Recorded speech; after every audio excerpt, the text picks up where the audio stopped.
നമസ്കാരം. മലയാളി വാർത്തയിലേക്ക് സ്വാഗതം. മഹാരാഷ്ട്ര തീരം മുതൽ ഗോവ തീരം വരെ തീരത്തോട് ചേർന്നുള്ള ന്യൂനമർദ്ദപാത്തി സ്ഥിതി ചെയ്യുന്നുണ്ട്.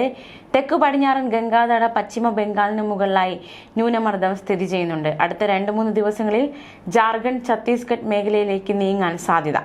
തെക്കൻ ഗുജറാത്ത് തീരം മുതൽ കർണാടക തീരം വരെ ന്യൂനമർദ്ദപാത്തി സ്ഥിതി ചെയ്യുന്നുവെന്നാണ് കാലാവസ്ഥാ കേന്ദ്രം നൽകുന്ന മുന്നറിയിപ്പ്. മാത്രമല്ല, വരും ദിവസങ്ങളിൽ മഴയ്ക്ക് സാധ്യതയുണ്ട്. 11-ാം തീയതി വരെ ഒറ്റപ്പെട്ട ശക്തമായ മഴയ്ക്ക് സാധ്യതയുണ്ട് എന്നാണ് കേന്ദ്ര കാലാവസ്ഥാ വകുപ്പ് നൽകുന്ന മുന്നറിയിപ്പ്. 9-ാം തീയതി വരെ ഒറ്റപ്പെട്ടയിടങ്ങളിൽ മണിക്കൂറിൽ 40 മുതൽ 50 കിലോമീറ്റർ വരെ വേഗതയിൽ ശക്തമായ കാറ്റിനും സാധ്യതയുണ്ട്. മഴ മുന്നറിയിപ്പും കാറ്റുണ്ട് എന്ന മുന്നറിയിപ്പും അതുപോലെ തന്നെ കള്ളക്കടൽ പ്രതിഭാസ മുന്നറിയിപ്പും അടക്കമാണ് ഇപ്പോൾ നൽകിയിരിക്കുന്നത്. വരും മണിക്കൂറുകൾ നിർണായകമാണ്. കൊല്ലം, ആലപ്പുഴ, കോട്ടയം, പാലക്കാട്, മലപ്പുറം, കോഴിക്കോട്, വയനാട്, കണ്ണൂർ, കാസർഗോഡ് ജില്ലകളിൽ ഒറ്റപ്പെട്ടയിടങ്ങളിൽ ഇടത്തരം മഴയ്ക്ക് മണിക്കൂറിൽ 40 കിലോമീറ്റർ വരെ വേഗതയിൽ ശക്തമായ കാറ്റിനും സാധ്യതയുണ്ട്. മറ്റു ജില്ലകളിൽ ഒറ്റപ്പെട്ടയിടങ്ങളിൽ നേരിയ മഴയ്ക്കും സാധ്യതയുണ്ടെന്നും കേന്ദ്ര കാലാവസ്ഥാ വകുപ്പ് അറിയിച്ചു. കള്ളക്കടൽ ജാഗ്രതാ നിർദ്ദേശമുണ്ട്. കള്ളക്കടൽ പ്രതിഭാസത്തിനോടനുബന്ധിച്ച് തിരുവനന്തപുരം ജില്ലയിലെ തീരങ്ങളിൽ കാപ്പിൽ മുതൽ പൊഴിയൂർ വരെ ഇന്ന് രാത്രി 11:30 വരെ 1.4 മുതൽ 1.7 മീറ്റർ വരെ ഉയർന്ന തിരമാലകൾ കാരണം കടലാക്രമണത്തിന് സാധ്യതയുണ്ടെന്ന് ദേശീയ സമുദ്രസ്ഥിതി പഠന ഗവേഷണ കേന്ദ്രം അറിയിച്ചു. കടലാക്രമണത്തിന് സാധ്യതയുള്ളതുകൊണ്ട് തന്നെ മത്സ്യത്തൊഴിലാളികളും തീരദേശവാസികളും ജാഗ്രത പാലിക്കണം. കടൽക്ഷോഭം രൂക്ഷമാകാൻ സാധ്യതയുണ്ട്. അപകട മേഖലകളിൽ നിന്നും അധികൃതരുടെ നിർദ്ദേശാനുസരണം മാറി താമസിക്കണം. ചെറിയ വള്ളങ്ങളും ബോട്ടുകളും കടലിലേക്ക് ഇറക്കുന്നത് ഈ സമയത്ത് ഒഴിവാക്കണം. കള്ളക്കടൽ പ്രതിഭാസത്തിന് ഉയർന്ന തിരമാലയ്ക്ക് സാധ്യതയുള്ള സാഹചര്യത്തിൽ കടലിലേക്ക് മത്സ്യബന്ധന യാനങ്ങൾ ഇറക്കുന്നത് പോലെ തന്നെ അപകടകരമാണ് കരയ്ക്ക് അടുപ്പിക്കുന്നത്. ആയതിനാൽ തിരമാല ശക്തിപ്പെടുന്ന ഘട്ടത്തിൽ കടലിലേക്ക് ഇറക്കുന്നതും കരയ്ക്ക് അടുപ്പിക്കുന്നതും ഒഴിവാക്കേണ്ടതാണ്. മുന്നറിയിപ്പ് പിൻവലിക്കുന്നതുവരെ ബീച്ചുകൾ കേന്ദ്രീകരിച്ചുള്ള വിനോദസഞ്ചാരം ഉൾപ്പെടെയുള്ള എല്ലാ പ്രവർത്തനങ്ങളും പൂർണ്ണമായും ഒഴിവാക്കേണ്ടതാണ്. മത്സ്യബന്ധന യാനങ്ങളായ ബോട്ട്, വള്ളം മുതലായവ ഹാർബറിൽ സുരക്ഷിതമായി കെട്ടിയിട്ട് സൂക്ഷിക്കുക.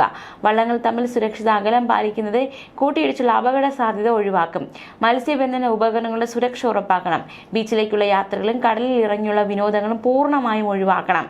തീരശോഷണത്തിന് സാധ്യതയുള്ളതിനാൽ പ്രത്യേകം ജാഗ്രത പുലർത്തണം.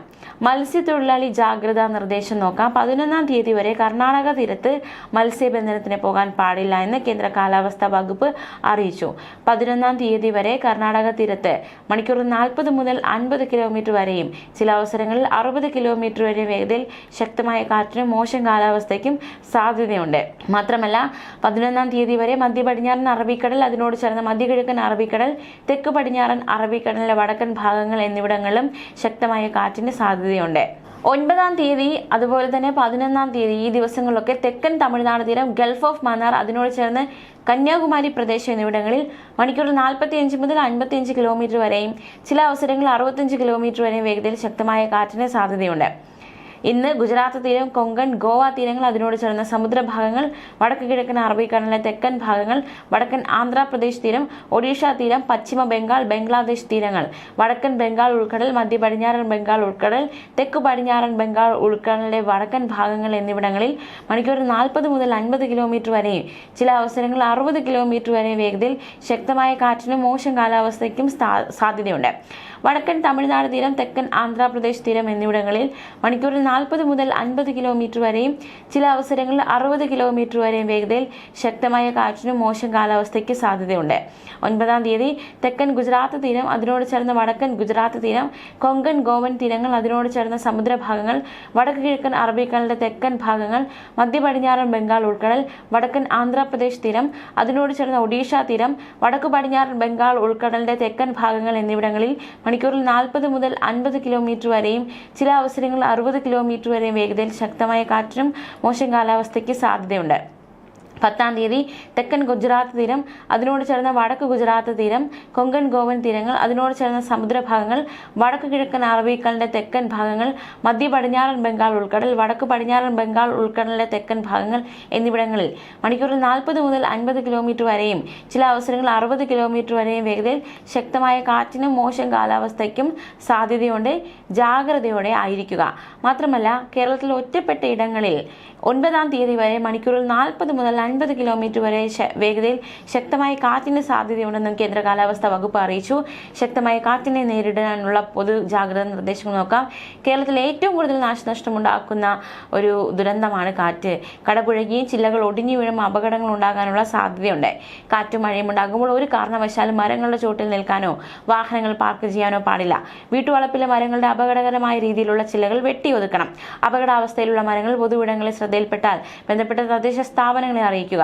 ഉറപ്പില്ലാത്ത പരസ്യ ബോർഡുകൾ, ഇലക്ട്രിക് പോസ്റ്റുകൾ, കൊടിമരങ്ങൾ തുടങ്ങിയവയെ കാറ്റിൽ വീഴാൻ സാധ്യതയുള്ളതിനാൽ കാറ്റും മഴയുമില്ലാത്ത സമയത്ത് അവ ശരിയായ രീതിയിൽ ബലപ്പെടുത്തുകയോ അഴിച്ചു വയ്ക്കുകയോ ചെയ്യുക. കാറ്റും മഴയും ഉള്ളപ്പോൾ ഇതിന്റെ ചുവട്ടിലും സമീപത്ത് നിൽക്കുകയോ വാഹനങ്ങൾ പാർക്ക് ചെയ്യുകയോ അരുത്. ചുമരിലോ മറ്റോ ചാരി വെച്ചിട്ടുള്ള കോണി പോലെയുള്ള കാറ്റിൽ വീണുപോകാൻ സാധ്യതയുള്ള ഉപകരണങ്ങളും മറ്റു വസ്തുക്കളും കയറുപയോഗിച്ച് കെട്ടിവെക്കേണ്ടതാണ്. കാറ്റ് വീശി തുടങ്ങുമ്പോൾ തന്നെ ജനലുകളും വാതിലുകളും അടച്ചിടേണ്ടതാണ്. ജനലുകളുടെയും വാതിലുകളുടെയും സമീപത്ത് നിൽക്കാതിരിക്കുക. വീടിന്റെ ടെറസിൽ നിൽക്കുന്നത് ഒഴിവാക്കുക.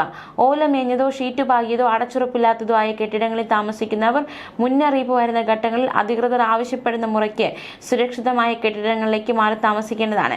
തദ്ദേശ സ്ഥാപനതല ദുരന്ത ലഘൂകരണ പദ്ധതി പ്രകാരം കണ്ടെത്തിയിട്ടുള്ള ഇത്തരം ആളുകളെ റിലീഫ് ക്യാമ്പുകളിലേക്ക് ആവശ്യമുള്ള ഘട്ടങ്ങളിൽ മാറ്റാൻ തദ്ദേശ സ്വയംഭരണ സ്ഥാപനങ്ങളും റവന്യൂ ഉദ്യോഗസ്ഥരും ജനപ്രതിനിധികളും മുൻകൈ എടുക്കേണ്ടതാണ്.